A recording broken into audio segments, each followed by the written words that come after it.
support anything like that. So because of that, they couldn't leave, and there were some others. So now they just finished, and they're trying to race to get here before the end. But I'm not alone. I have Rose here. So I'm Debbie Dingell, and I want to welcome everybody to this town hall. And before, I want to thank everybody for caring enough and coming, because you wouldn't be here if you didn't care about some issues. So thank you. And I want to acknowledge the mayor of Plymouth I saw her a minute ago. We're right there. There's Susie Deal. So please, thank you. And Nick Rose, who's a Plymouth City Commissioner, just came in the side. I didn't see where he went. Judge Slavens is up front, and I think Anne Marie is Graham's trying to get here from Canton. She told me, I was at a meeting with her 2 hours ago, but the traffic, I left early, so I'd be here early. And I know, did I miss any other elected officials? Because I got to tell you guys, I don't care what party you are, being in elected office right now isn't the easiest thing. So thank you for our local elected.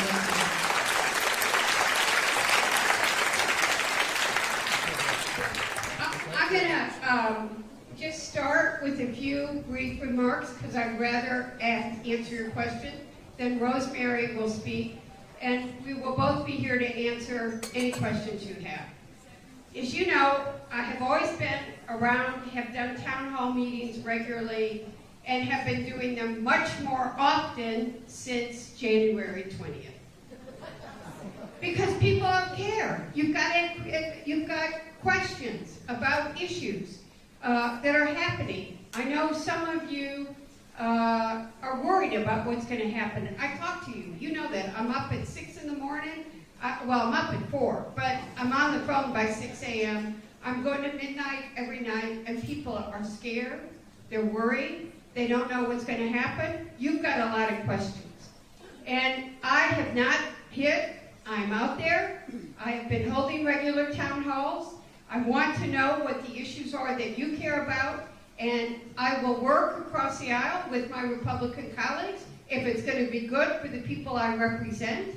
And if they are going to do something that is going to hurt the people of the 6th Congressional District, the people of Michigan, or this country, I am going to stand up strong and fight hard against it.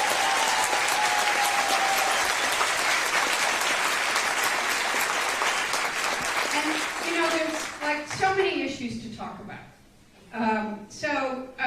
And I'd rather get to your questions, but I'll say a few. I am not somebody who supports. I do believe we should try to eliminate fraud and waste in the government. Let's start with the Pentagon, but we do not take a meat axe and go across the board.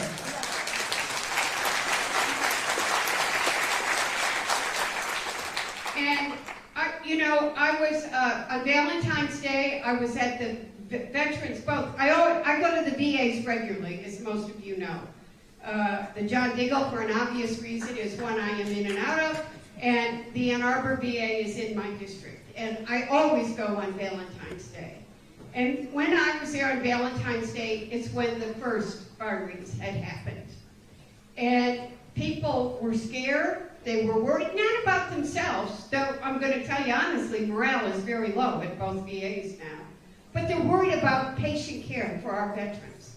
And as many of you have read or know, because I see some of you regularly, they're new people here. I heard that there were issues at the John Diggle VA several years ago. And I went to, Rosemary knows this, everybody help me do this. I went to I don't care who you are, I don't care what party you are. If you are hurting the veterans, I'm going to go to you, I'm going to hold you accountable, and I'm going to tell you to fix the problem. And I went to the then Secretary of Veterans Affairs, Dennis McDonough, and said there's something wrong at the John Diggle. People are being hurt. And they appointed an Inspector General. They did it. Anne Marie Graham has gotten here, the camp supervisor now, so she got here. Thank you. I told her you were coming. I told them people were being hurt. They did an Inspector General study. People had way too long waiting times to get to see doctors. They couldn't see the doctors, they were understaffed, and quite frankly, there were some other serious problems. The director of the John Deagle VA was fired before Donald Trump ever got in office. I believe in holding people accountable, but I also believe that we made a promise to our veterans that they have fought to keep us free. They have fought for our freedom and the flag, and we have a moral responsibility to them to take care of them when they are here.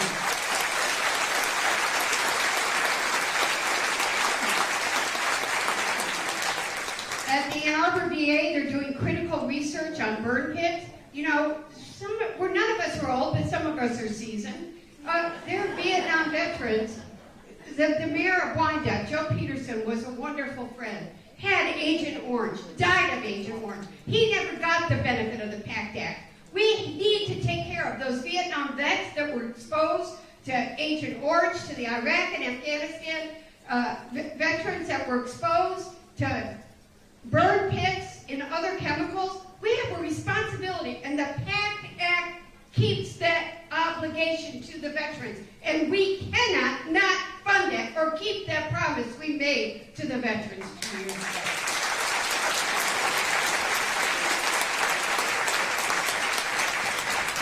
And they're not funding it for next year. They're taking away research. So and by the way, a lot of the people that are being fired by the federal government are veterans. Veterans are being disproportionately impacted, and you've seen them talk about it.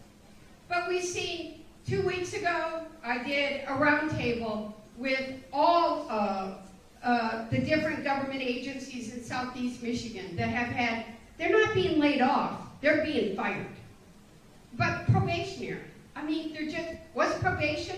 One person at the VA had worked there for 10 years, been promoted into a new job, and because they had only been in the new job for a year, was fired. That's not probationary to me. But I'm going to tell you a story of yesterday, which, I don't know if I should or not, but I'm going to say it anyway.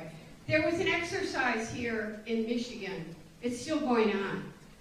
The Department of Energy, people don't know how much responsibility the Department of Energy has for nuclear and radiation, period, from both, if there, I hope, never a nuclear war incident, but if there were a leak at the nuclear power plants. And they do an exercise every 2 to 3 years to make sure if there's anything like 3 Mile or nuclear, and they chose Michigan this time. 1,000 people were here from around the country. The Deputy Secretary of Energy, responsible for nuclear, was here. She briefed the new Secretary of Energy about what his job was, and found out after she did that briefing, she was fired because she was new to the job and probationary. They fired a lot of nuclear experts and then found out what they fired. And that we need to have our safety protected, and that's not right, and I'm going to fight for that and raise that story up.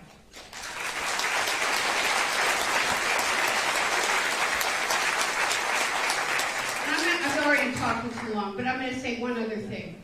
And that is, you know, we passed a budget in the House, which I voted against. Yes, Heather Smiley, I did vote against. And I voted against it because it is hurting people who need the most help. And they're going to cut, it's there, it's right there. They laid out the blueprint. $880 billion from the Energy and Commerce Committee I sit on, and that is cutting Medicaid. And I'm going to tell you, if they cut Medicaid, you know who they're hurting? Our children. 70% of, I did a roundtable yesterday with the governor, 70% of the children that are in Children's Hospital are on Medicaid. Medicaid is the largest payer of long-term care for our seniors in this country. Are we going to get seniors out of nursing homes? I'm not going to let that happen. And it's the largest, it covers people with disabilities. Like, I do think we should cut waste and fraud. I'll work with anyone to cut waste and fraud. But you don't take a meat axe and you don't hurt the most vulnerable. And I'm sitting here reading, you don't hurt the most vulnerable.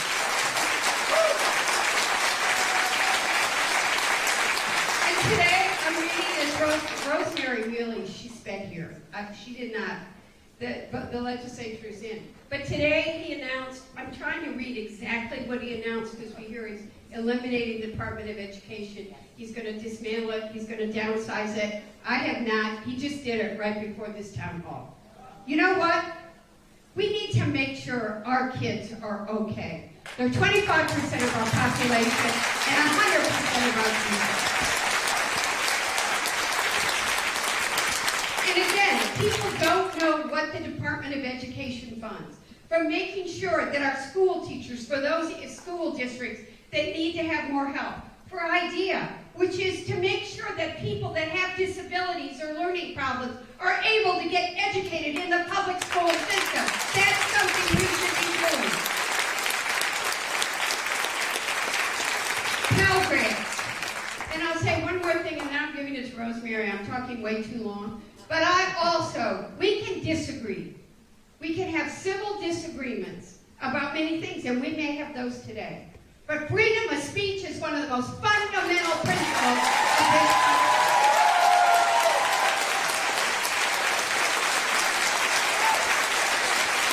And when you start going through the social media and the emails of students and start threatening them because they expressed an opinion that doesn't agree with yours, that's not freedom of speech. That is a threat to democracy.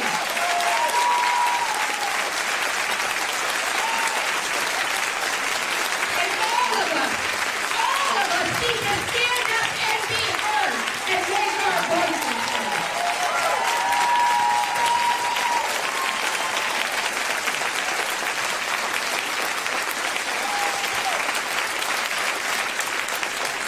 I'm very lucky to have all of our state legislators as partners. We all work very, very closely together. We are a family. I'm going to turn this over to Rosemary to make some introduction remarks, and then we will start to take questions. Here you go. I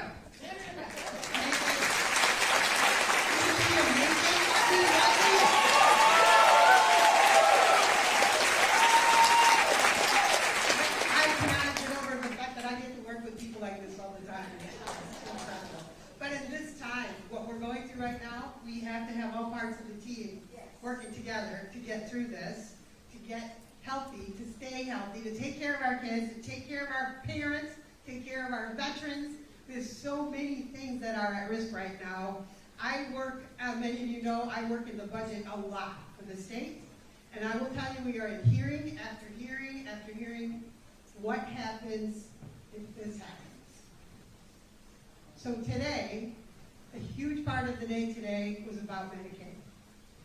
What happens if we lose Medicaid? We have half of the people in our state, half of the people in our state are either getting their health care from Medicaid or Medicare. Half. What are the two biggest pots of money that they want to go after? Yeah. We are all at risk. My mom's at risk. My daughter's at risk. We are all at risk. So today was also Education Day, where we talked about what is it going to be when they shut off the Department of Education, which is already underway. Actually, they started last week. They laid off half the people last week, and then there's just more happening now. We will lose $3 billion. We will lose all the money that goes to support special education from the federal government, which is most of our special education funding. It's absolutely horrible. It's underfunded now. We've done astronomical efforts to meet the actual requirements and have been able to do that the last 2 years. But when we lose the majority of the funding, we're nowhere near what we need to have.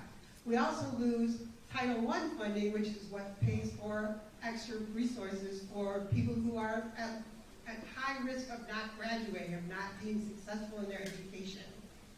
And that's communities all across our state. I don't know if you realize this, but half of the kids in families in Michigan that go to school, half of our kids live at or below poverty level. Half.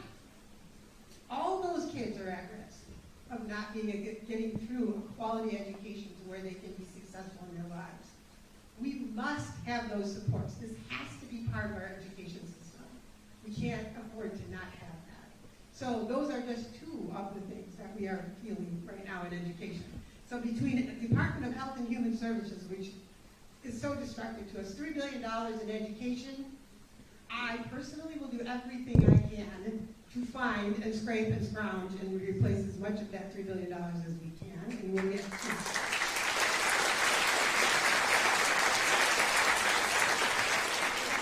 But if we lose Medicaid, people will die. We don't have the money to replace Medicaid. We do have a component of Medicaid that is state dollars, and with that we add an extra 750,000 people into the Medicaid program, but most of that program is federal money, and we simply do not have the money to replace it. If they take away Medicare, how many people are going to be who isn't themselves or someone in their family using Medicare? How's that going to work? We're pretty successful in our state. We do a pretty good job, but without that, without health care, things are not going to go well. And then you start looking at the economic side of things. Oh, and in fact, one of our school programs that we're so proud of, school breakfast and lunch, guess where that money comes from? It does come from the federal government in a large sense. It also comes from our farmers. And guess who's not getting the subsidies from the federal government that they use to pay for things for the programs that they're involved in, including school food, not just in Michigan. Our farmers are starting to feel the pain already here in Michigan. That's one of our biggest components of our economy. But the big kahuna, auto. What's happening in auto? Tariffs. Tariffs. And the way our automotive industry works now, I bet there's a lot of people here who know something about it, but parts are always moving back and forth between us here in Michigan and Mexico and Canada. Parts come in and out, and component pieces come together, and then we put the whole car together ourselves. Every time a part moves, another tariff. From our most important trading partners, in our most important industry, we could devastate the industry with those tariffs. I mean, we know we're going to deal with higher prices on everything we buy, including food, right? All of those things are going to happen because of the tariffs. But that industry, one of the things I learned when I first got into the legislature in Michigan, going to the budget hearings and listening to the economic experts, we had global economy, we had national economy, we had Michigan economy experts, and automotive. 4 experts determined our economy in this state. 4. And one of them's automotive. We can't do without that. So, we have no choice but to fight back every single day. We've got to do everything we can. We're rallying all our troops. We need all of you. So we have to stop. So we're going to start to open this to questions. I also want to acknowledge Kate Berinsky, who's Canton, is on the Canton trustee. I never know if you're trustee, council member, what Plymouth is commissioner, but everybody cares, and we have a lot of people in local government. I'm going to tell you something. Local level of government is where people care. Well, I think people care more about the federal level of government than you have in a long time. But you're the ones that have to make sure the snow gets removed, the trash gets picked up, the water is clean and safe. And I again thank all the local officials for what you do every day. So, how people that come to the mic, if people want to come to the mic, we will answer questions.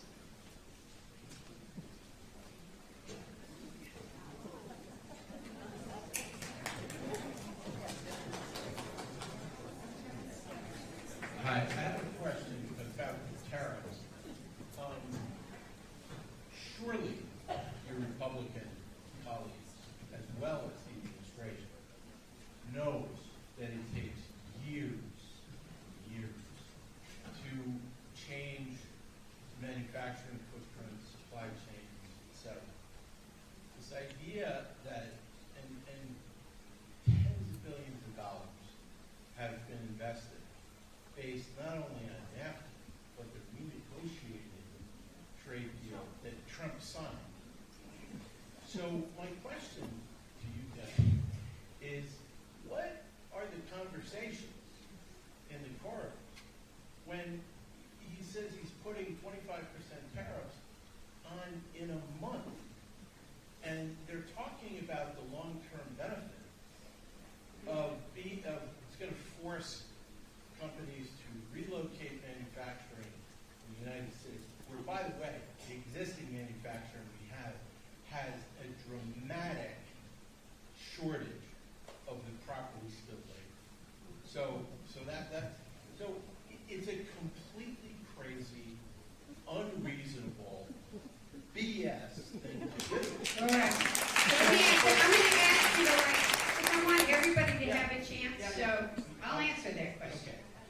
So I am somebody, and I love it. I'm not trying to cut anybody off. I just want everybody to be able to ask the questions. Or if you want to make a statement, make a statement, which I think a lot of people do. I think tariffs are a tool in the toolbox. And we're competing in a global marketplace against China. And I agree with Donald Trump and Joe Biden that we should have 100% tariff on them because they're subsidizing their production in China. They're paying like no wage, cheap wage, slave wage, and they're trying to dominate the market and destroy the electric vehicle market worldwide. The autos are a ping pong ball right now. Every company, corporation, business needs stability. And you know, like, I made a bet with several people the day that he first announced the tariffs, they wouldn't be in place by 5. Oh, I know, I was speaking with some of the CEOs that morning, and I said, I'll make you a bet by 5 o'clock tonight, they'll be postponed. And they were. But you can't be a ping pong ball and plan your business. And a 25% meat cleaver is, with 30 days notice, do you know how many times a part goes across the border? Sometimes 5 or 6 times. I do think we need to bring, NAFTA was one of the worst pieces of trade legislation in the history of this country.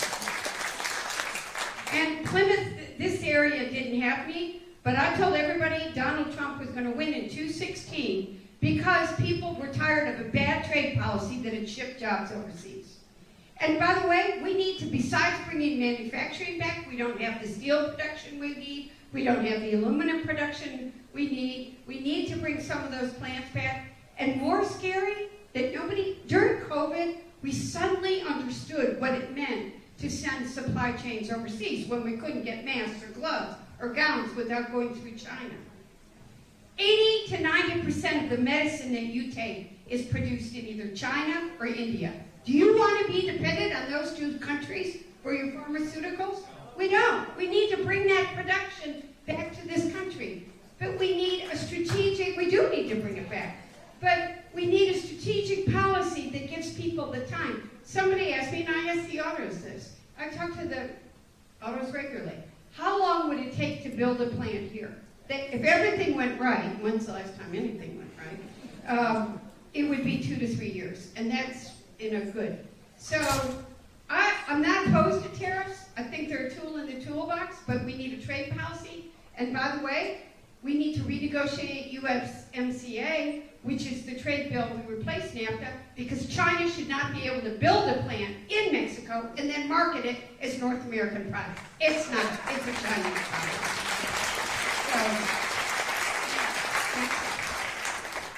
My question, I have a copy of the Constitution here, and I've been reading it, and it isn't easy reading in the language that it was written, but I haven't seen anything in the Constitution under the executive branch that says you get to hire a private citizen to destroy your life.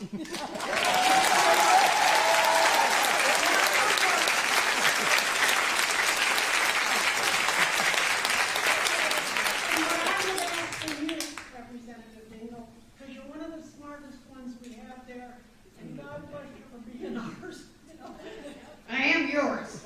I'm scared for our democracy. A lot of people are. I'm scared for my grandchildren. The disabled, the poor. But most of all, I'm afraid we have really lost our democracy unless you can take, along with your Democratic colleagues, come together, go to the federal court, and with the backing of your people in the 6th District, put a plan in place and sue those goddamn people in the White House.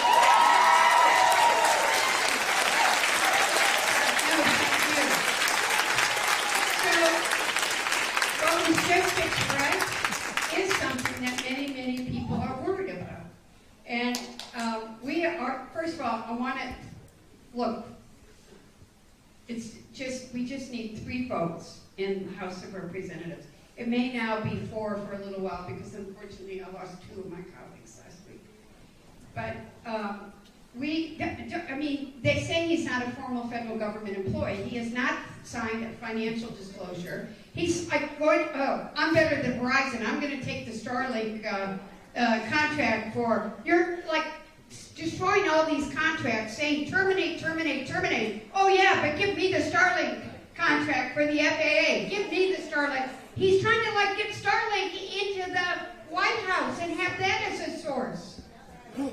And we need to shine the light on that. And the cuts that he is doing, I call him President Musk. President Musk and President Trump. And I know some don't like it. But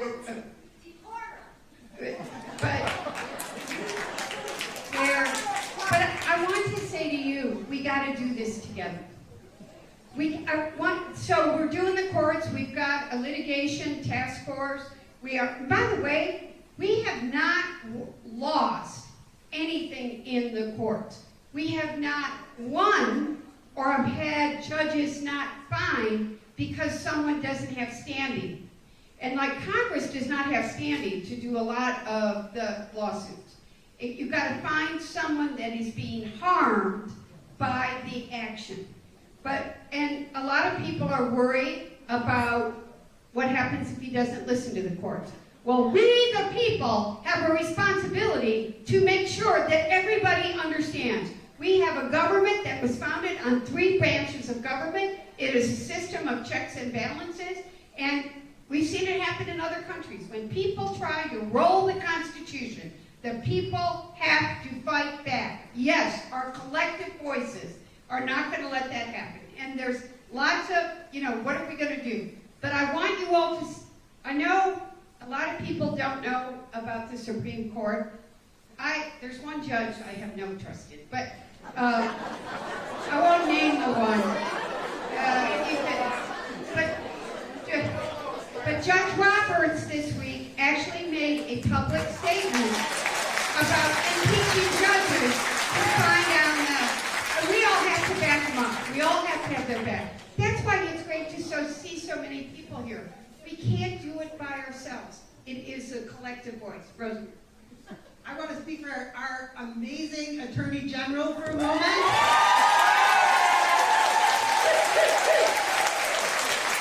Stacey Nelson is one of a small group of attorneys general around the country who have taken it on themselves to file those lawsuits. Out of 115 of the executive orders so far, wait, I'm going to make sure I get this right. 122 executive orders filed so far, 115 have been stopped by federal judges.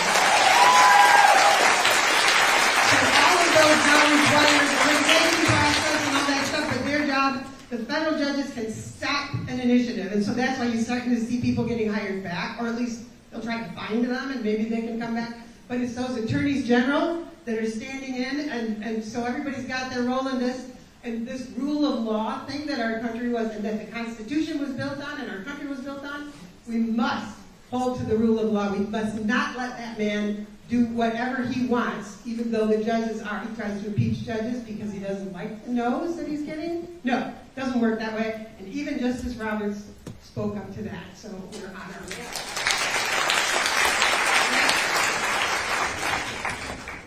Okay, this is a nightmare. I haven't been sleeping really well, and I wouldn't sleep tonight if I didn't say this. What the lady before me said really said it all, but I feel like he's a felon, he's a liar.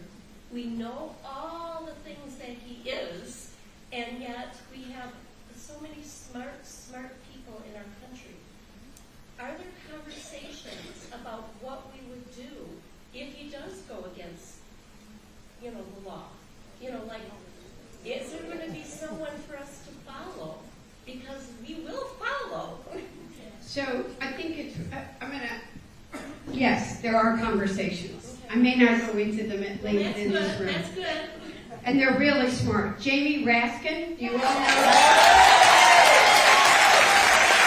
Jamie Raskin is one of the smartest constitutional lawyers in this country. And he is leading the litigation task force. So I want you all to know that, but we can't do it by ourselves. We're all in this together. You wouldn't be here if you didn't care, and we got to stay together. By the way, we're going to keep doing town halls. We're going to do them. We're not going anywhere. We want you to talk to us. We got to think of effective ways to send message, hey, you're not stomping over us. We're fighting for our Constitution. We're fighting for our flag. We're fighting for our democracy. We are fighting for our country. We have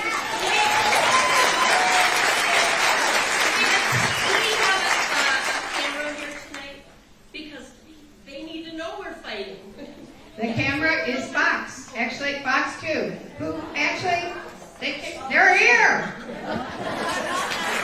Here for Fox 2.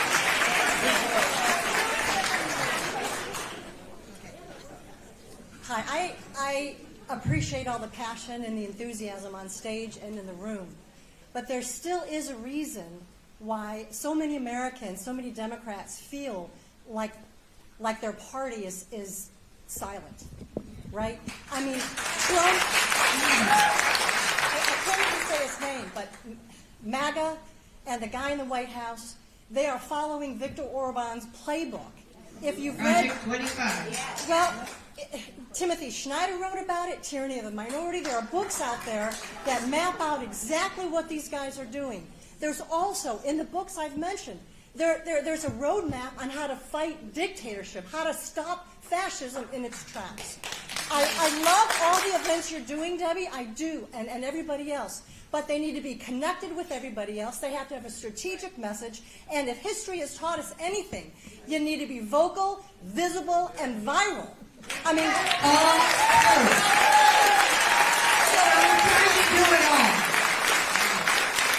know you're trying to do it all. I appreciate that there's a camera here, and I know that so many people are doing so many things behind the scenes. Tell me, I really came to listen to, Yeah. because we need your ideas. We're like, what do you think we should be doing we're not doing? Well, consider for a moment Representative Larson. We've had two examples since this week.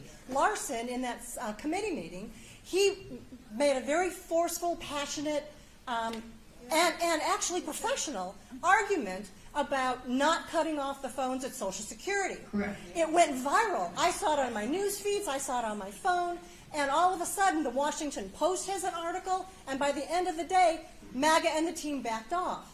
Yesterday, DEI, they took all these wonderful pages off of the military sites, right? About what black people, women Bunch of white guys. have, a bunch of white guys.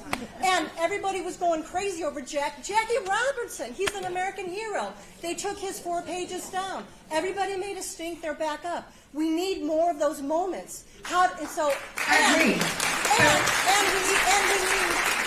We also need a mechanism to amplify those, to amplify them. So everybody was asked to sign in, and we need to be communicating. Yeah. I want to give you some other examples.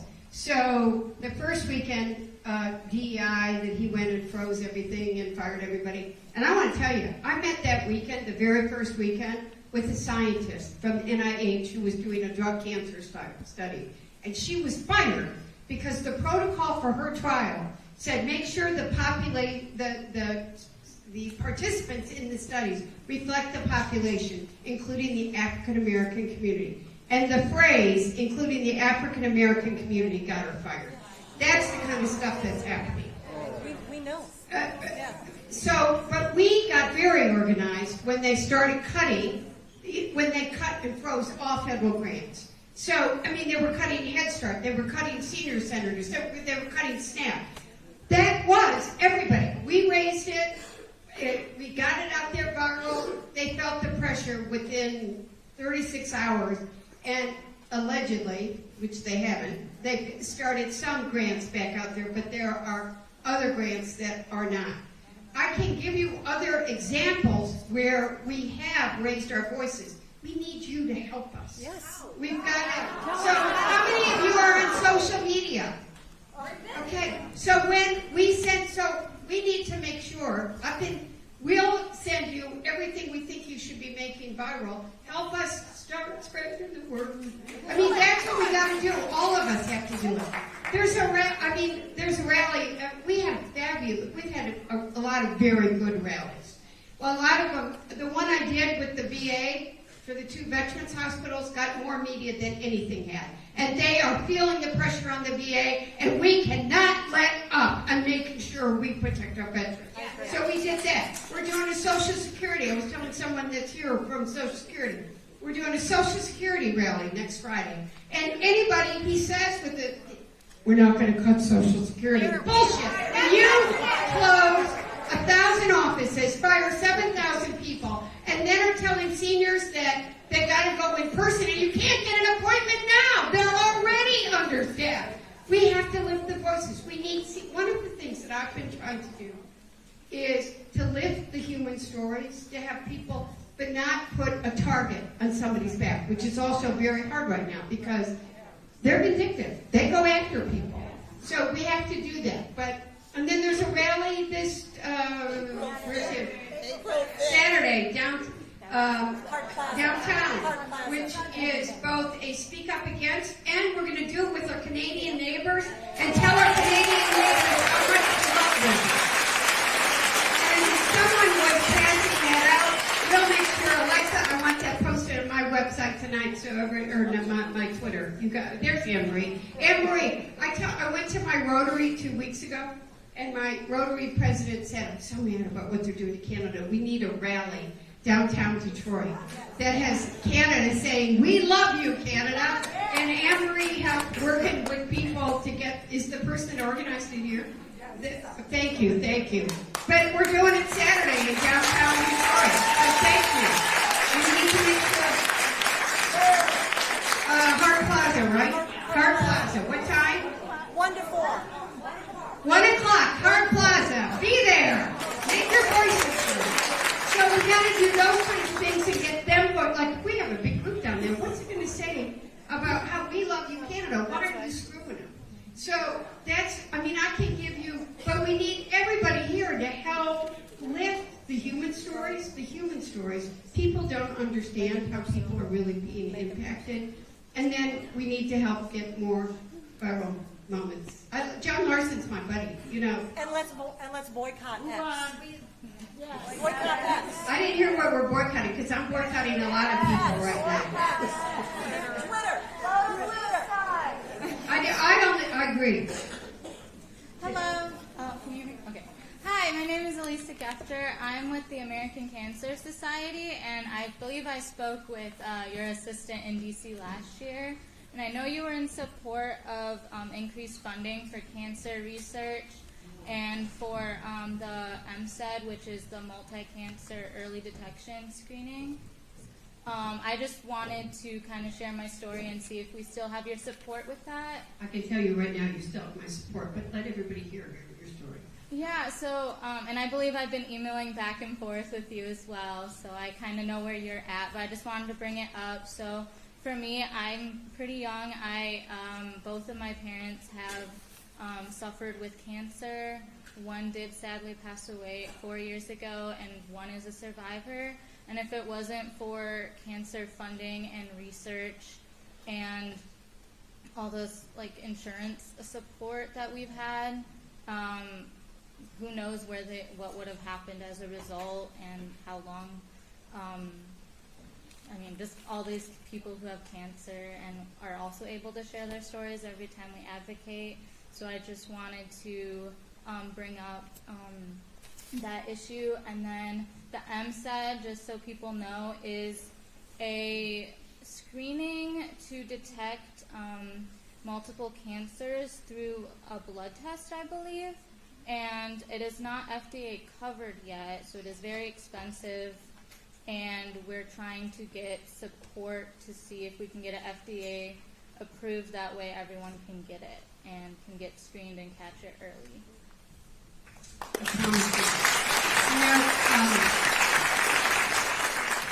Everybody, Federal University, really important research is going on here in Michigan that's going to make such a difference for so many different diseases. And as you know, scientific funding has been cut. And I went to one of the best sessions I've had, and because there's some people here who I'm not even going to tell you which, you can probably guess. But I had 18 or 20 people that were conducting research who gave me the best roundtable I've ever sat through about what is not going to happen. And these are life-saving breakthroughs. And I had asked if we could open it to the press, but they didn't, because we've seen what's happening. Universities are losing their funding with threats for just freedom of speech. And our universities count on that federal funding and the kind of work that's being done. We have to make sure that cutting edge research still continues.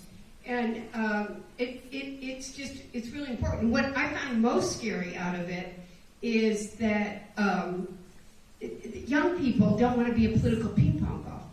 So when you're talking to the young PhD students, they're like, I'm not staying in this because we could lose the money to fund it's really very frightening what's happening.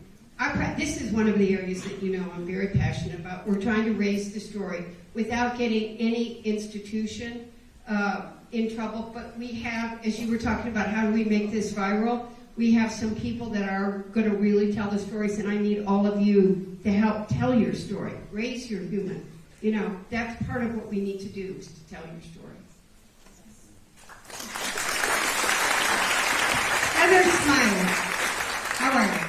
Hi, Mrs. Dingell, Representative Dingell. How are you? Thank you for the introduction. For those of you who don't know, I'm the Republican candidate that ran against Debbie Dingell in the election. So that's why she introduced me. So a couple things that are somewhat concerning for me. When I look at your voting record, you voted against the Retirement Act. You voted against punishing people who commit Social Security fraud. And I applaud you for being concerned about waste, fraud, and abuse, but you voted against the Use It Act, which would make sure that our buildings, our federal buildings, have over 60% capacity. So there's a lot of opportunities for fraud, waste, and abuse that you have passed by. But more problematic from a personal note, you voted against preventing violence against women by Illegal Aliens Act, and you voted against. Okay, it's fair. She embraces free speech, and I'm going to make it brief. And I do have a question. So, and you voted against Wildlife Innovation and Longevity Driver Reauthorization Act. So that's they could cherry pick those bills that she voted against, because there's always shit in the bill that they vote. Good people vote. Thank you. Bills you want to. What you're doing is using every Republican messaging bill that has a great title and is not a fair and balanced bill.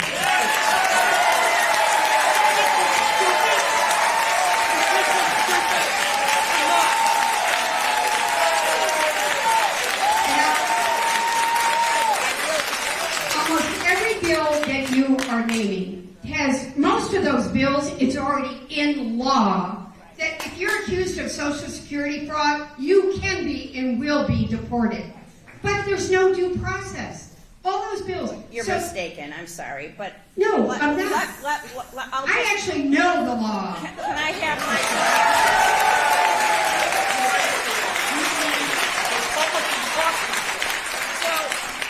my? Under current law, an individual convicted of Social Security fraud or counterfeiting a document that can be used as employment evidence in the U.S. as an aggravated felony is already deportable. This bill does not have due process. It claims no requirement that a person be convicted of, tried for, or even formally charged with committing an offense before they could be deported. I'll finish. And you want to talk about, I will talk about. Thank you. Domestic violence is an issue that I have talked about openly because I want to remove the stigma. And that bill, again, the prosecutor of Washtenaw County called me and said to me, and I had already voted against the bill because I know this. But again, no due process in that bill. So that women who are victims of domestic violence, when a policeman responds to a site, this was said to me by the prosecutor, the person that is the person attacking the victim can make a charge, and the policeman doesn't, he just reports it. and then the prosecutor determines if there's any truth or validity to it. But the way that bill is written, if the victim, the person that assaults her, could be deported just based on that accusation. I have helped too many people that are victims of domestic violence that think they cannot escape their situation, thinks nobody cares about them or nobody helps them. So I'm going to protect the victims, and I'm going to make sure that anybody convicted of domestic violence that's illegal in this country should be deported, period.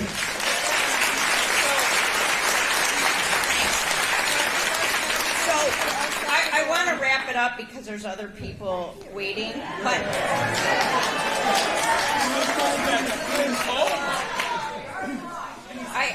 I'll finish here. You voted twice against the Halt Fentanyl Act, and I know you have a personal history. I do. My sister died of a drug overdose. I can't deeply. And the question I have is, there was nothing else in that legislation.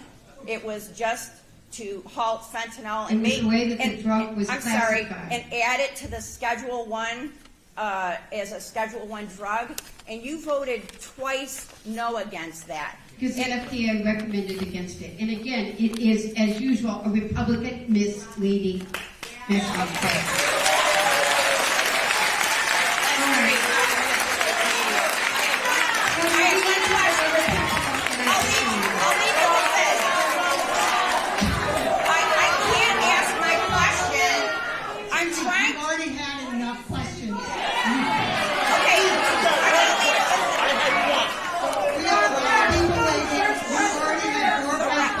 Representative,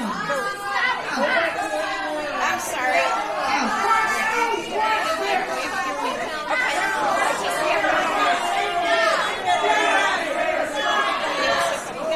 Okay, thank you. I'm going to leave, but I'm going to ask this one question, and it's a question, it's not a statement.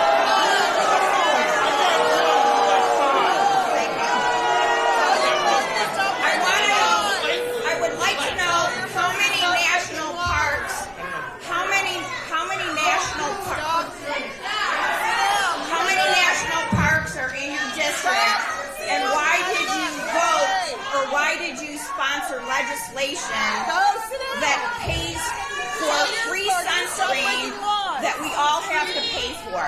Can you explain that? Thank you.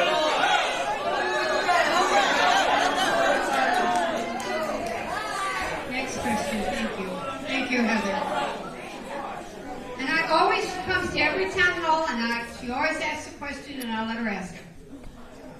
I hope I don't get yelled at. I have a question directed to you, Representative. House Bill 28. Okay, you gotta give me Protection of women and girls in sports. No, I can answer this. No, I haven't asked the question. I did vote against it. You voted against it, what does the law prohibit? The law prohibits school athletic programs from allowing individuals whose biological sex at birth was male to participate in programs that are for women or girls. Now, what is the logic for you to vote against that? And wait a minute, truth comes from your heart and soul, not from a Democratic playbook. I will tell you, the way the bill was written, one, I do believe that I don't believe that members of Congress, half of them who I question, should be the ones that are making those decisions. I think the NCAA and other organizations should be the ones that are doing it. But the way that bill was written, this is the truth. It would allow 4-year-olds to have their genitals inspected by anybody. And I do not think any 4-year-old should have to have their bodies examined by somebody.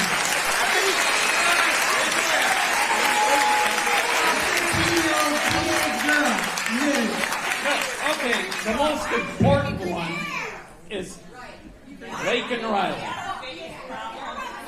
Lake and Riley bill. You know who Lake and Riley is? The girl in Georgia who got raped and murdered. There were 37 others who got raped and murdered by illegal immigrants. Over 100 and you voted against it. Why? Why did you vote against that? Yeah. Again, it doesn't have due process. Due process is a fundamental base of our Constitution. If you are undocumented or arrested or convicted of a felony, you are already subject to detention and deportation. The law already exists. And this exploits a horrible, tragic situation for political messaging. And I am going to protect due process and freedom of speech. I will. That's who I am. Somebody can just Due process is against that illegal immigrant who was convicted 12 times and murdered somebody? Should have been reported. The bill isn't going to do anything on that. Okay. You know where I stand, I don't lie, and I know where you stand. Want to deny due process to other people too? Other classes? But I respect the question and I will talk about it because due process matters. And these bills are... We have the same situation in the Michigan legislature where they will create bills that don't make any sense at all and put something dangerous in there and put a title on it that makes it sound like it's something we want. It's our job to go through and read every word and understand every little detail.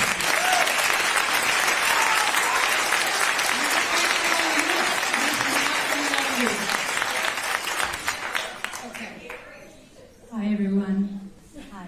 I'm glad Rosemary's here with me. Yeah. We are glad that she is here with you. Hi, everyone. My name is Audrey Boyle. With my group, we are the organizers of the protest Detroit Windsor happening this Saturday.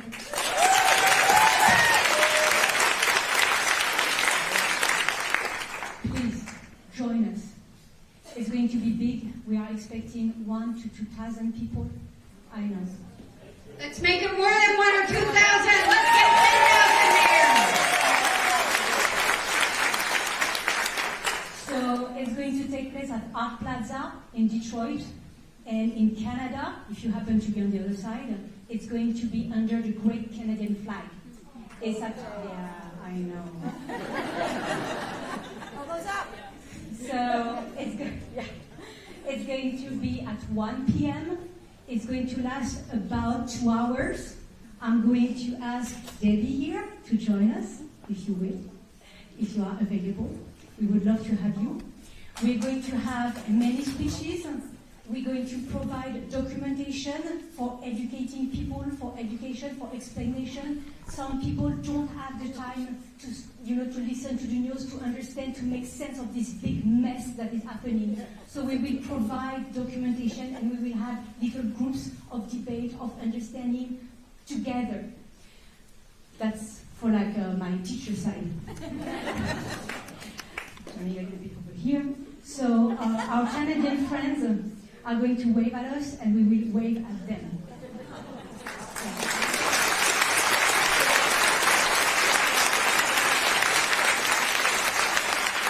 Two mini things. The group is called Indivisible. You may have heard. Please join a local group. There are so many of us. They are local chapters, which means that you do not have to drive far to be linked to your fellow citizens and protesters.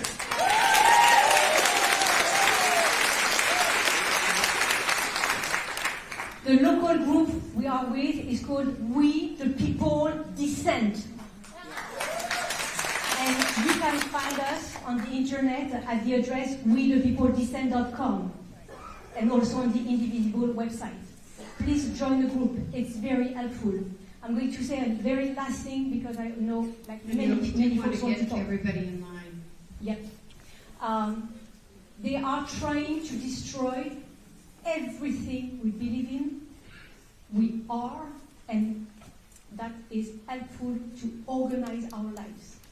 The motives behind, we do not know what they are, but they are very, very disturbing. We cannot do that without every one of us. This lady and this gentleman just before, okay, that's true. It was a little bit disheartening what they were saying, but this is free speech, and we have to welcome that. Please come to the protest and make your voice heard. Thank you. We're supposed to leave at 6:30. I can already tell we won't. But if we can, those that are in line, that's where the line will start. We want to hear from everybody. And we're here to listen as much as we are to talk. Hi, I kind of have a question or more of a statement, but I sit there and think what's going on. And having been a teacher myself, if you know the book that's been banned, the most banned book in the world, 1984 by George Orwell, he's taking it chapter by chapter, and in fact, when he says it's a beautiful thing, remember, that's in the book. And so, but what I wanted to mention is that when people were asking, how do we do this? What are we going to do? You're wonderful, Debbie. We know that, and everybody applauds.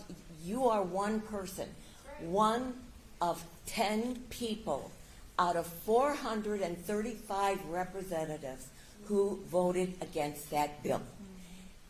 That was wrong, okay? But you were just one of 10. We have got to take over the Which budget are you talking about? I mean, which this bill? last bill, the bill. In the House, every Democrat saved every one. I know Against it. every Democrat did. I'm sorry, but the House held strong. Right. Yeah. That's right. We had 10 seconds. Right. But what people don't know, and I handed these out, there are things we can do, but there's something that's got to be done at Washington. We've got to get Hakeem, we've got to get Schumer, we've got to get people to stop all these. I don't know about you, but today I counted on my phone over 200 blasts for, this survey and this survey and this poll, and every time you go to it, there's a poll. We've got to have one thing, one voice, one Democrat, and they've got to keep out there. Every single day we see the you-know-who. We've got to get the Democrats up there. We've got to get the people out there to say.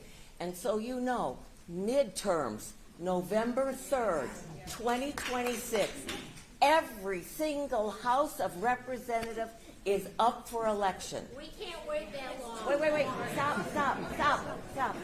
Okay. April 1st, we've got 2 important seats in Florida. I know you're saying, well, what are we going to do for Florida?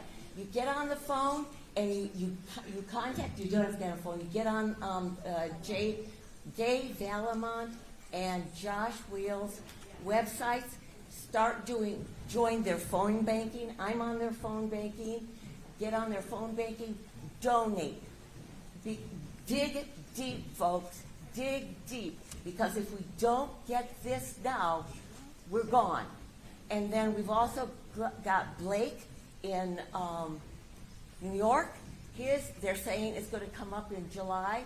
And then I don't know what's happening with the Texas, oh my goodness, I can't think of her name now. She was just announced yesterday for the House of Representatives to take over Sylvester's seat. Right, that empty seat because of his death. So stay tuned, because we have got special elections coming up, and we can go blue. We can flip it. But you have to get active. You got to get on the phone. You got to start getting social and getting on the phone and making donations. One more thing. Okay, just real quick. If you are collecting Social Security now, or you know somebody who has, go on the Social Security website now, tonight. Get your statement. show what your earnings have been through your lifetime and what your earnings are. Because when they start cutting them, you're going to have to prove what you were doing, because they're going to wipe out your records. Thank you. Thanks everybody for that. Really trying to be gracious, see all the people in line, right? For all of us. I have a lot to say, but I won't. I'm a mother. I just finished caregiving for my mom, who was bedbound for the last 5 years. I'm the daughter of a veteran who died of cancer from Agent Orange. I work for USAID. So there's a lot going on right now in my life. But what I want, because of all my years of experience working in developing countries, trying to improve economic growth, trying to improve democracy, what I have learned is what we need to do is something called using design thinking, human-centered design thinking, and have not town halls, but policy workshops. We need our representatives back out into the communities, send representatives if you have to, and have policy workshops on different issues, have people show up. Caregiver economy is disastrous right now. We need a union for caregivers. Corporations need to pay living wages. You want to build the tax base? Pay living wages to people so they don't have to be on Medicaid. My bill. Have corporations, put in the bill to have corporations paid back and reimburse Medicaid if their employees have to receive Medicaid in order to be able to get health care. Give them tax cuts based on whether or not they're paying living wages to the lowest workers. We can handle it. Corporations can handle it. It's just reshuffling. But we have to keep wages growing with inflation. But you have to get out there in the community. We need to have policies that are based in reality. We need a single, as a lot of people have said here, we need a single voice who represents what's actually going on out here, which is that people are really suffering. And we need you to raise the stories. We need to raise the stories, and I'm happy to raise those stories. I'm happy to convene people. I know how to do that. So But we want need to work you with guys to Alexis do that. says, so we are, like, we're doing these town halls, which are larger because there's so much, people want to be heard, and they're feeling so we're doing these large ones, but what came out of last week we did Washington, we had more than 1,000 people.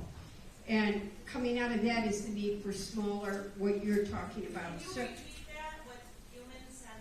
So what it means is basically gather up information and what people think about all what's going on with everybody, and almost like surveys, almost like market research. Use that information, study how people use things.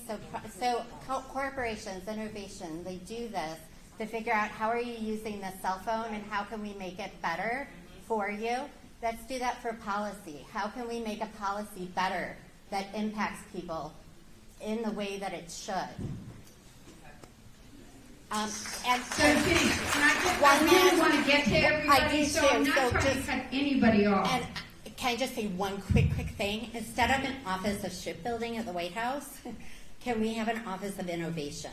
Can the Democrats please pick up and say, we have the most innovative economy around the world, and we can do public-private partnerships to use this to make caregiving better, to make all of our services better. So I want to say, so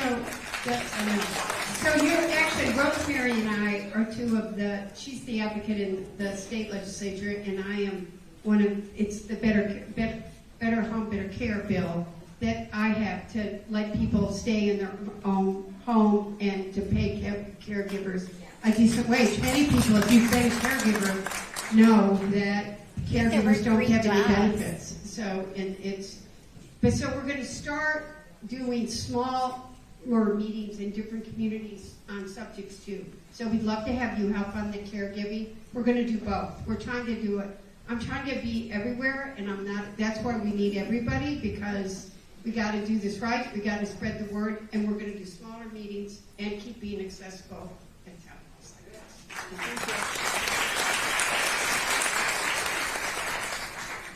I want to thank Congresswoman Dingell and Senator Baker for hosting this evening's town hall.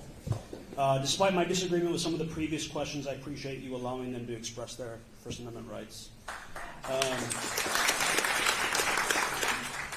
I have three concerns and corresponding questions.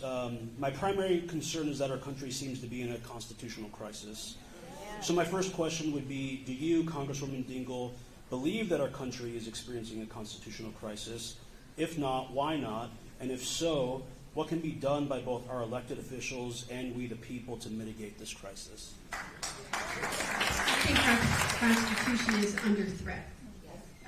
And we've got to do everything we can to fight back and make sure that that's not happening, which is why we're in the courts and winning in the courts. And we're not going to win in the executive branch, and we got to get people elected to win in the legislative branch. But we have to educate people. We have to understand we take our democracy for granted. Too many people take the freedoms that we have and think they're just always going to be there. How many people when we were young learned about freedom of speech, freedom of press, freedom of religion? You can't take anything for granted right now. And so, but we have to fight, and we are fighting. My second concern is that the majority of elected Democratic officials seem to think that decorum is still the best means to provide pushback. So that is, during Trump's address to the joint session, Democrats seem to think wearing pink and holding signs up were enough pushback against the president, and Republican Party that seemed both fully invested in the MAGA cult as well as disinterest in preventing our country from being taken over by tech bro oligarchs and Christian nationalism. So my next question would be, do you, Congresswoman Dingell, believe that decorum is still the best means of pushback? If so, why? If not, what can be done by both our elected officials and we the people to effectively push back against this fascist regime? So first of all, Jason Morgan, we don't want to know how fast he ran out of the highway. So welcome, Jason. So I'm somebody that, I'm a Catholic girl. The nuns raised me, so I try to be civil. But if people know me, don't push me. So I believe in respecting each other. I believe in civility. I believe that compromise isn't a dirty word. But if you're going to fuck with the people that I represent,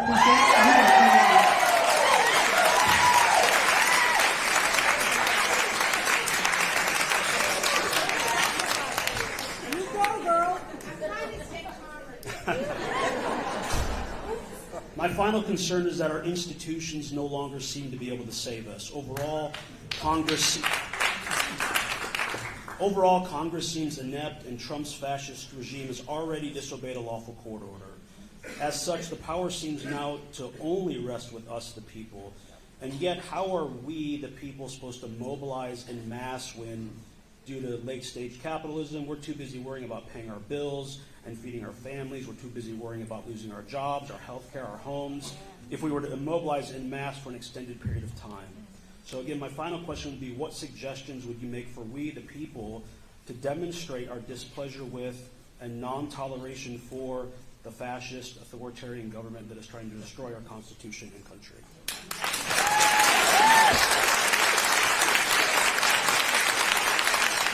I think we're starting off well here. I will say, what you're hearing in the news, how many of you guys have heard about Congress people refusing to talk to their constituents because they're afraid? Oh, yeah. How many times I'm doing a town hall with Congresswoman Haley Stevens in a district that's not hers because nobody will show up in that district. So look at that. All right, so the challenge is, you go to this thing on Saturday, when you are standing up, when you are making noise, that's what's going to be heard. As much as, you know what, he's trying to break the law, the judges are stopping him. It's our job to stand up and hold them accountable again and again and again, and it will change. We will change it. We just cannot quit until we're done. 86-47, right? Isn't that 86. Out of there. That's what we stop.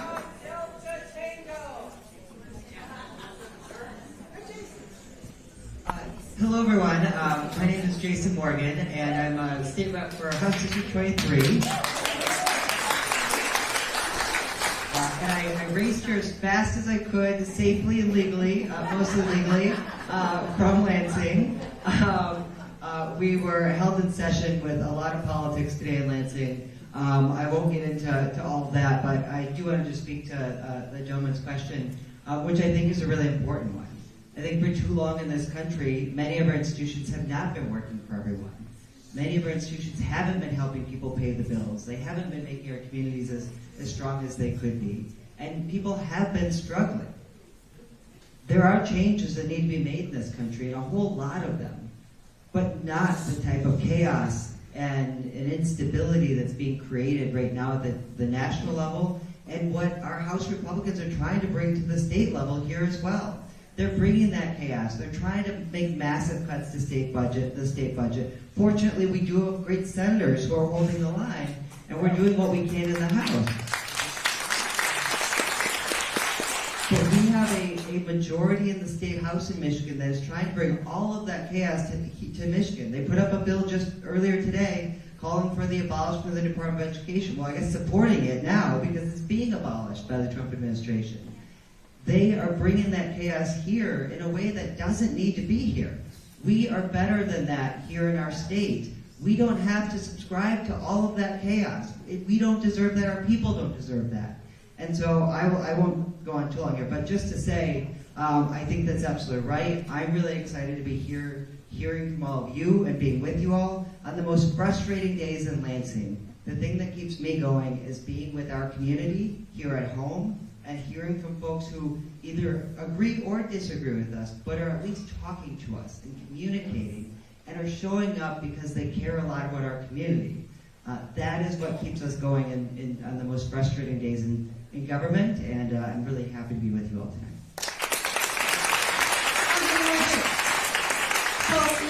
So one of the hearings I was in today was in the Department of Civil Rights, and one of the questions that came up was, you know, we have this Elliott Larson Civil Rights Act here in Michigan. We have major civil rights protection for people here in Michigan, right? All people are considered equal here in Michigan, and it's in our state constitution. So the question was, what do you do if your president is actually telling you that those things are not legal anymore? That we have to get rid of those things where we protect all the different people that we support here in Michigan. And the answer is, we are never going to back down. We have that here in Michigan, and we're not giving it up.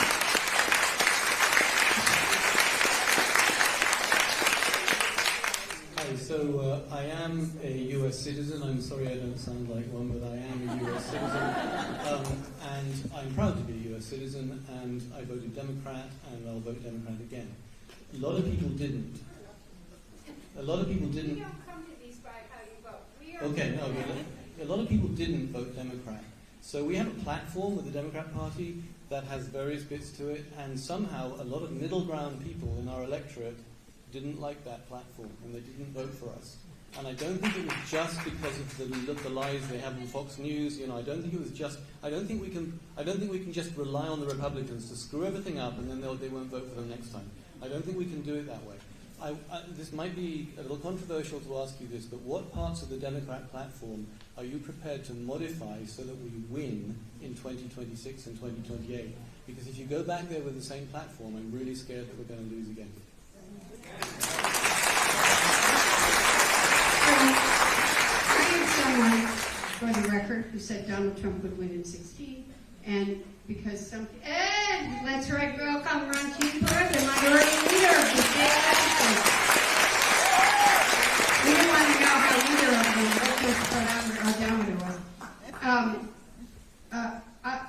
I said but some people got mad at me, so instead of saying we weren't going to win again, I said we haven't won Michigan.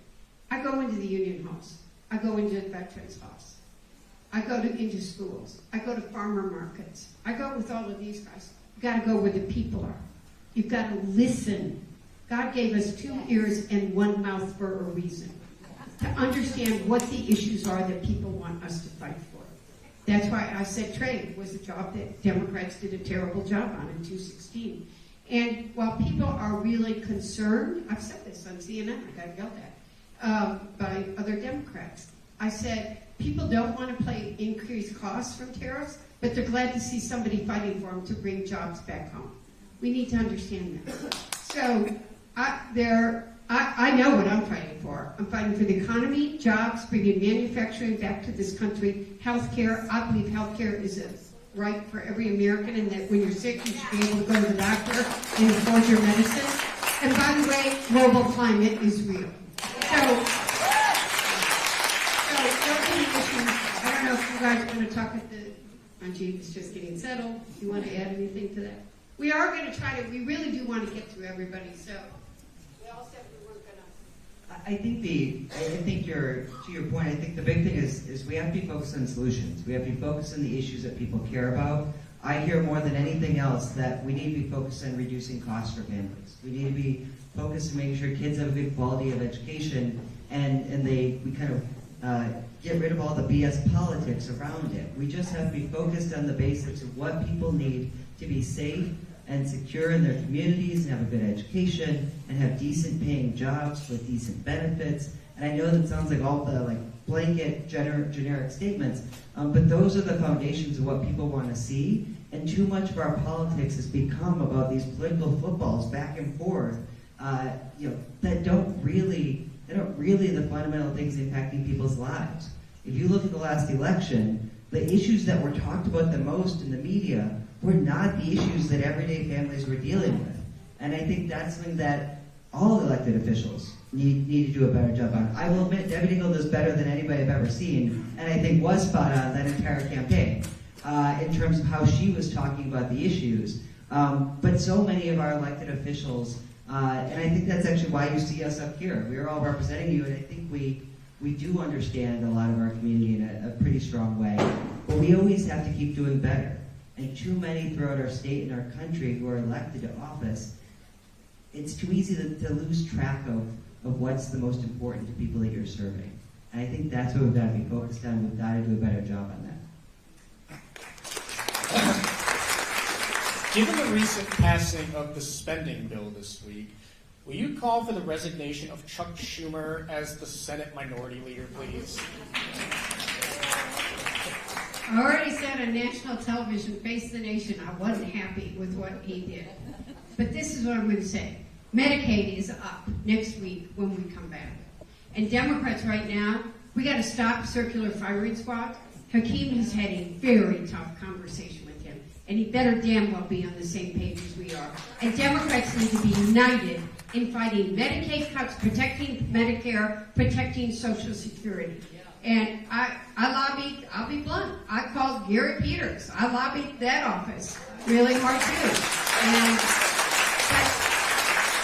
when I get back to Washington next week, we got to be united. And circular firing squads, Republicans love. Right now, we got to be united in protecting our democracy and these programs.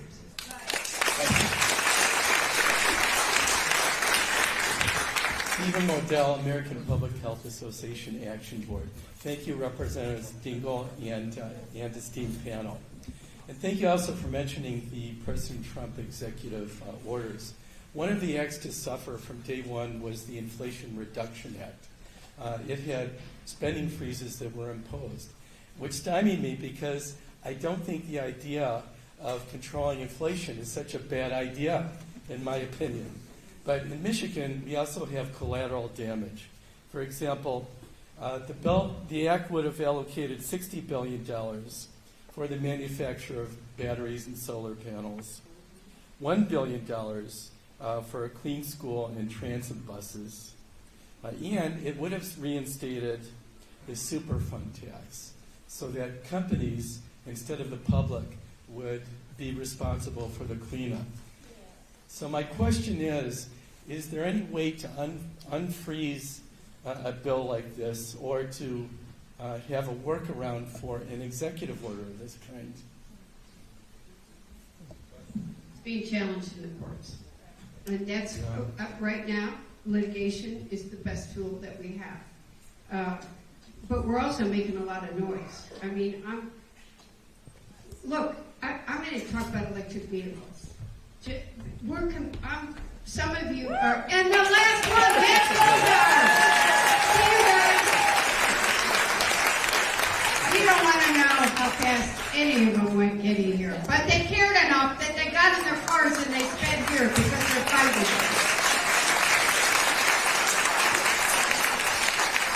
Some of you are seasoned enough. I was a child, but in the 70s when when gasoline prices went up and Japan was making small cars and we weren't. Here's the reality. The global marketplace wants electric vehicles. And we want our domestic industry to be a leader in innovation and technology. So we got to keep making that case, and we're going to do everything we can. Now, the companies are, again, they're a ping pong ball on too many issues, and we're going to see where they go. But I'm working with Republicans, and I've got 14 Republicans that signed a letter that said we should not eliminate the EV tax credit. Right now, we only need 3 or 4. So no, we're doing the work. We're going to fight it in the courts. And we got to get the votes on the other side, and I'll talk to anybody and everybody to get the votes for issues that I care about. Thank you. I love the bipartisan effort. Thank you. You've had a lot to speak to tonight. But now I have friends. Yes, and you don't have to worry. You still have a friend standing here. My question really deals with one of the gentlemen earlier had spoken about what are we going to do about our lack of votes. You know, last time they won, the Republicans won by a majority, not by a huge majority. You know, let's talk about the fact that 90 million possible Americans that could have voted did not vote. My concern right now is how are we in Michigan going to preserve the ability for our citizens to vote? If you listen to the news, Donald Trump visited California and said, we'll send the funds as soon as you get voter registration going in L.A. That's what concerns me. I know if we get the people to vote, they'll be the minority. We are the majority. We care about each other. We worry about each other, whether we're seniors. I've got a wife, a daughter, and a granddaughter. I moved back here from Florida because I could not stand the thought of my granddaughter.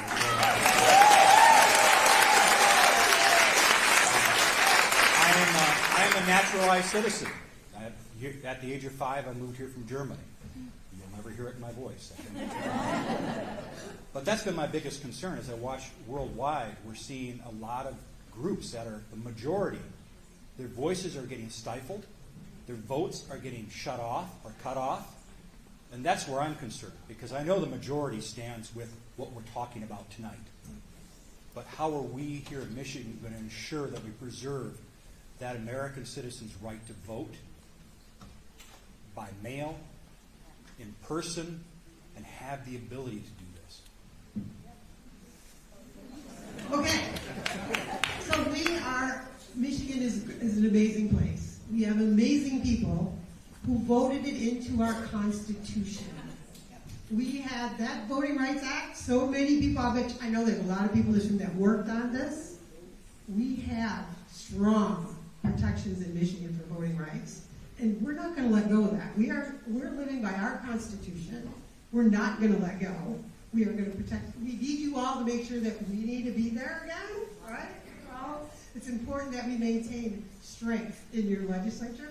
But those laws came from you guys, not from us. The ones that come from us can get flipped when the majority changes. The ones that come from you don't. So guess what? That's our message. We did it with voting rights. We can do it with anything else that really matters to us. You got the power. I'm not kidding. When we talk about you standing up for yourselves, this is the thing you can do. There's many ways for you to be the power in our state and hold on to what we have. We can do that.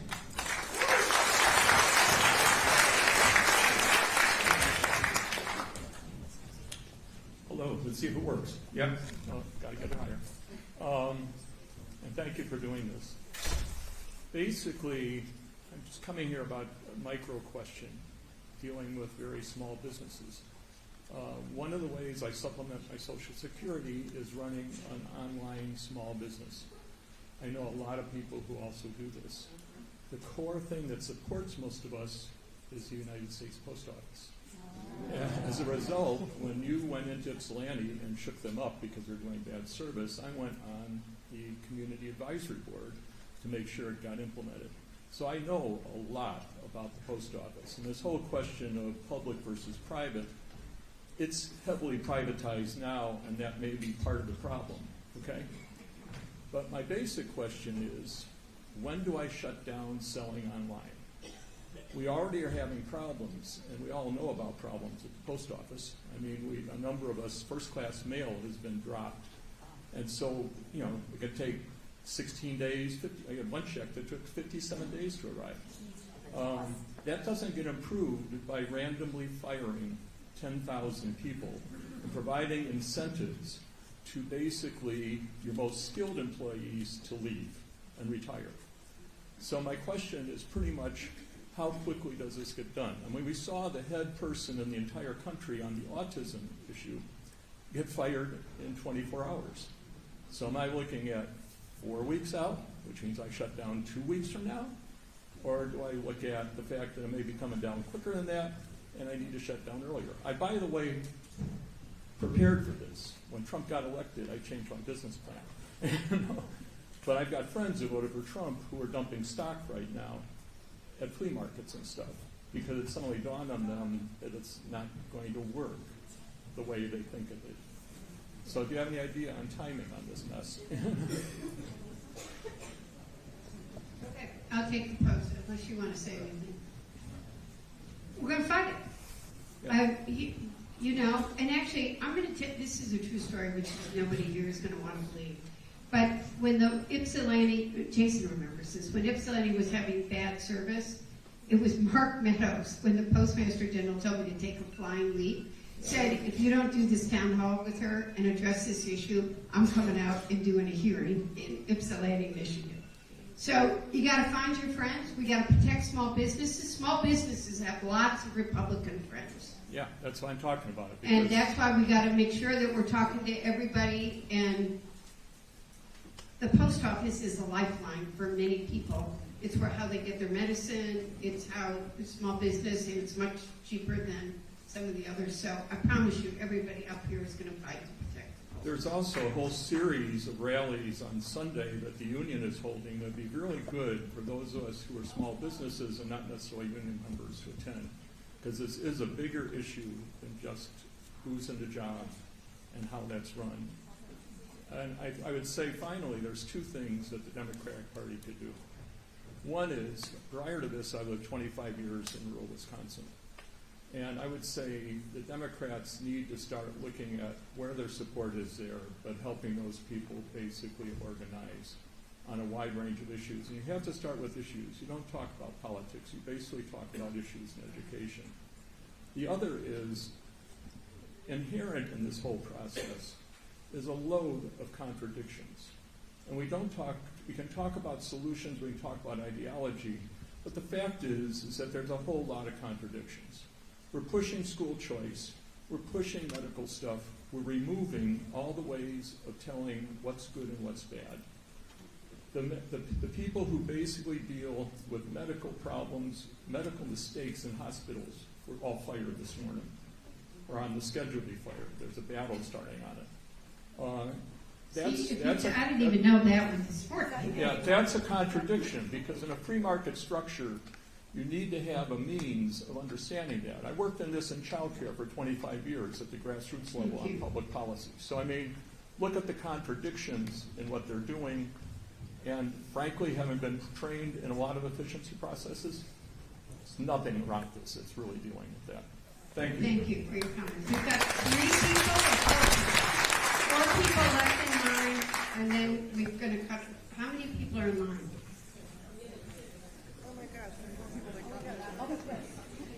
Zach, where's the line at?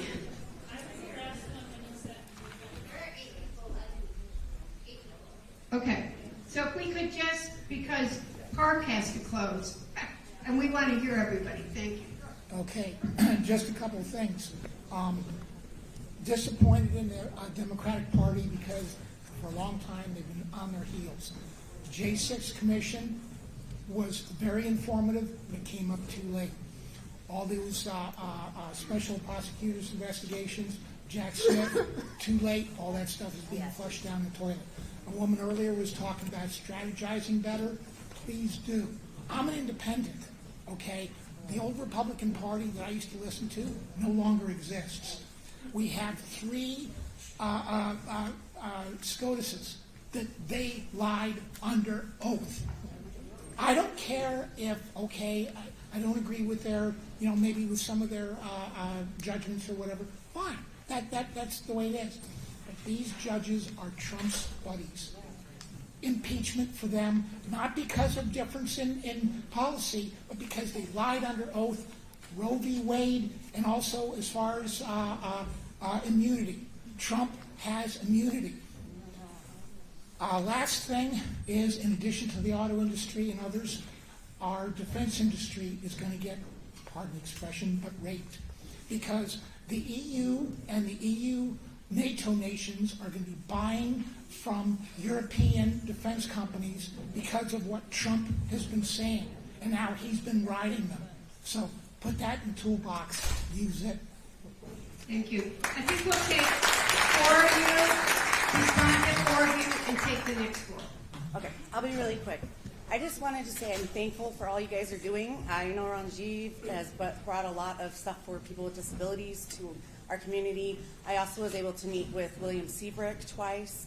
I'm on the National Spinal Association's Parent Advisory Board. I've worked in that area, like with special needs and education, most of my life. And then I wanted to say something about disability. When I was 29 years old, my doctor told me to try for disability, so I did it, Social Security disability. I now, after getting the proper medical treatment, am working. And I know that that's what happens. And like with my daughter, we know if those Medicaid dollars are there, that they're gonna be taxpayers instead of taking it. And we need to support that education. We need to support those with disabilities. Because like I said, my daughter is now doing amazing things, but for a while she didn't have a para, even though it was one of her things. So if we get the right things to people with disabilities, they can contribute to our society. And even if you want to talk about taxpaying, I'm a taxpayer now instead of on Social Security. So, thank you for everything you guys do. No, thank you. Ronald Blank, who, by the way, is the Northville Board of Trustees. I think you came in later after it, so thank you. Oh, thank you very much. It's great to have this panel. And my name is Roland Wong. I'm part of the Democratic Club in Northville, but more importantly, I'm Executive Vice President of OCA, Organization of Chinese Americans. We have joined with the Sierra Club and the Union of Concerned Scientists and the Japanese American Citizens League to fight Doge because it is unconstitutional. And so I'm just asking that you all have bully pulpits. You should spread the word. It's a message of hope that, there is resolution through the courts. And I actually implore everybody here who are activists, file your amicus briefs, friend of the court briefs, in support of our brief because it's impacting scientists. That's why the Union of Concerned Scientists are involved. The Park Service is involved. That's why Sierra Club's involved. OCA, JCL, we're involved. Our communities are all affected. So I hope that everyone considers finding your activism and just filing a amicus brief in support of that case. Thank you.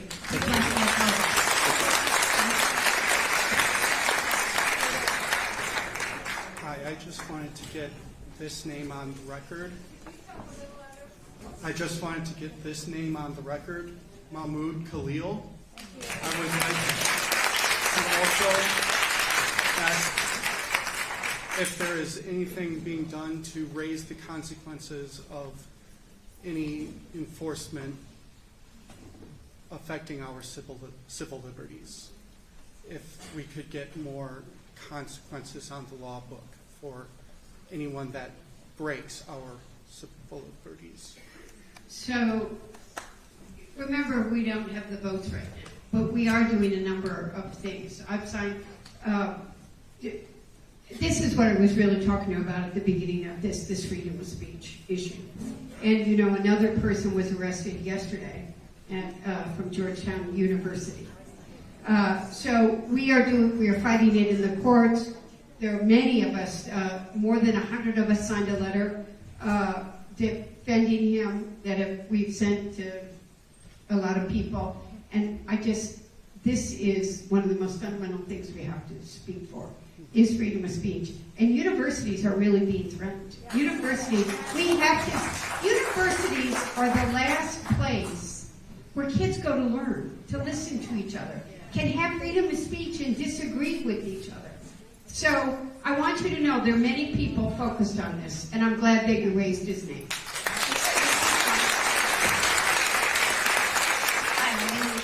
My name is Carol Ponish. I live in Northville, and I just want to speak to everybody in this room that we really need to unite. We need to focus. We may not agree on everything like Gaza, religion, sports.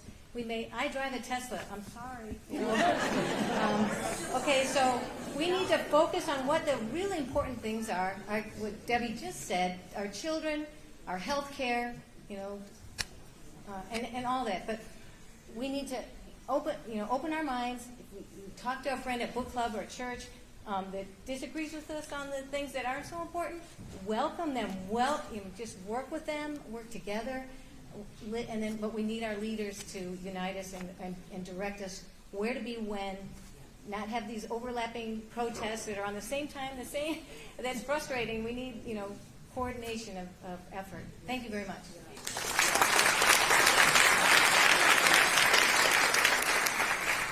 Hi, I'm Katie. I'm a constituent here in Plymouth. The gentleman that inspired me to speak actually just walked out, unfortunately, but he brought up high school athletics, and I just wanted to say that if someone can come here tonight after watching the President of the United States try to violently overthrow a free and fair election and watch men who stormed the Capitol and shit on the floors try to run for office now for our federal government, and they can legally do that, and you come here and your biggest concern is high school athletics, there's something really wrong.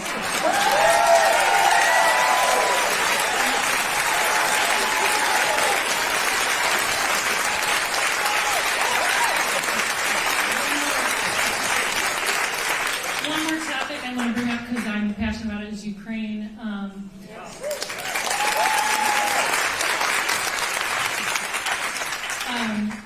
For people like him who are concerned about children, Russian soldiers, there's verified accounts of them raping Ukrainian children as young as 4 years old.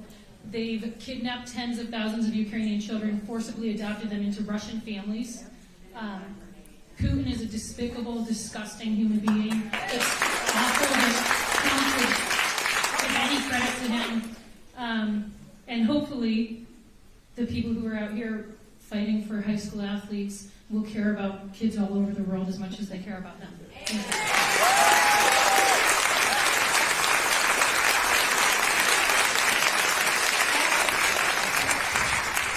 And then I want Rajiv and Matt to be able to, they raced here because they care. I have a question for one of them. I really don't want to know how fast they drove. My name's Janie from Canton. I'm part of the LGBTQ plus community.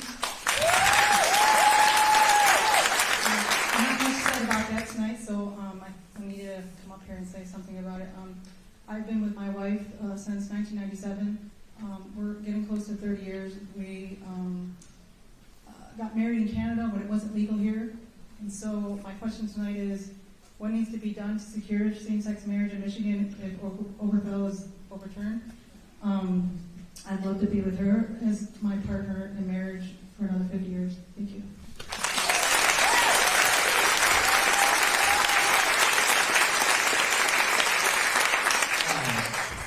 Thank you for that question and raising that issue. That is such an important issue. I married my husband 2 years ago here in Michigan. And it is something that I am really worried about as well.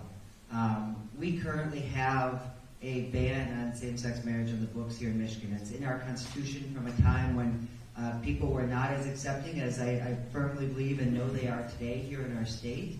And it's protected by a Supreme Court case that could be overturned in the same way as Roe v. Wade. And so we've introduced legislation, we've introduced a House Joint Resolution that would put that back on the ballot, but the reality is, with the majority being Republican in the Michigan State House, even though I know a lot of my colleagues are with us and they understand and want to support, they will not have the courage to ever do that, and their leader will never let that up for a vote. So there is a path forward with this. There could be a citizen-led ballot initiative to put the question back on the ballot to make sure that we are protecting the right for every family to stay together and to get married long into the future in our state. And this is something we're fighting in Lansing because it is so important. It's not just a political issue. I can tell you, it literally speaks to my livelihood, my family. We have a home together, we have a family, and nobody should ever be able to take that away from us. Nobody should ever have to feel like that can be taken away from us.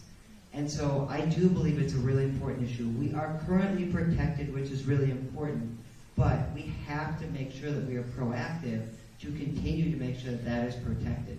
So I know there's some conversations happening around a ballot initiative. I've spoken with Senator Moss in the Senate, and he wants to see if maybe they could try and move something over there, but it takes a 2/3 vote in both chambers of the legislature, so it is still tough.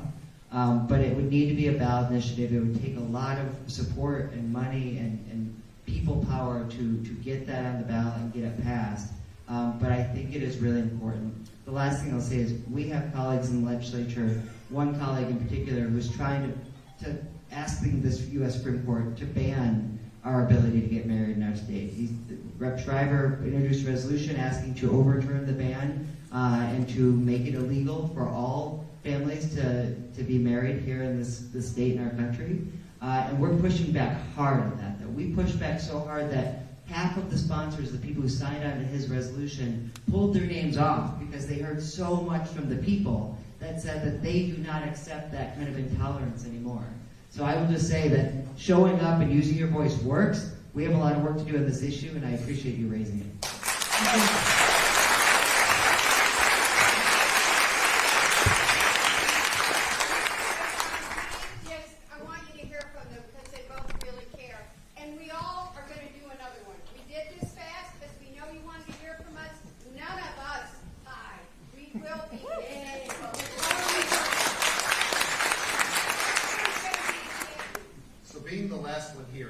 Slowest driver or the safest driver. But it is good to see so many here. Again, I'm Matt Close, our state representative for the 22nd House District. Which I see so many familiar faces, which is so good to see. If you're not familiar with what that district is, it's most of Northville, most of Plymouth, a portion of Livonia, about a third. And obviously we got caught up in Lansing tonight, so I'm very sorry that we weren't able to make it, but I still felt it of the utmost importance to be here with all of you tonight because elected officials face their constituents. That's the most important thing.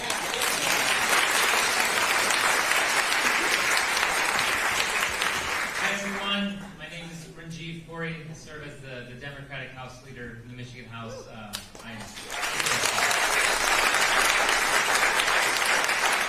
want to thank Representative Colzar for welcoming us into his district. As you've heard, and Senator. Yes, who was on time today? Yes. If they're not awful enough, they also held us from this town hall. But if I've heard anything as I'm listening, it's the fact that these are unprecedented times for right now. My understanding of government is not to make a profit on its people. Government is different than running a business.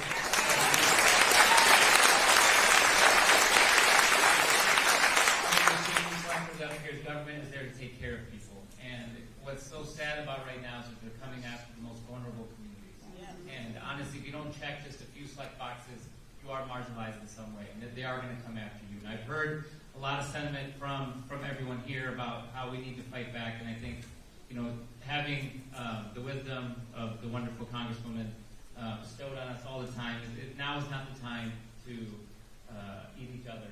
Now is the time to fight back, to understand that we all have a sense of pride for this country just as much as anyone else. We understand the importance of democracy. We understand the importance of standing up for each other, because these are very, very fragile things. And if you don't pay attention and have town halls, those things can be fleeting. And so the ask that I have of everyone for you is, it's going to be a long 2 years, a long 4 years. And we need everyone to keep this energy up, because the change that everyone wants, that we want, is actually originated from the group of people right here. We need to keep having these town halls. I know someone said it's frustrating when there's competing town halls. I disagree. I mean, that means that there's that much energy out there that there needs to be multiple town halls.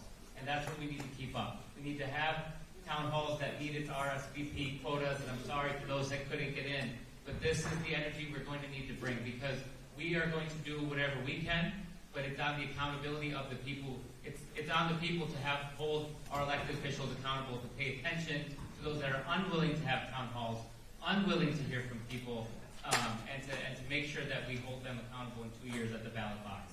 So thank you all for letting us be here. I think we're going to have, close it out, or a couple more? Close it out. All right. Well, thank you all for being here.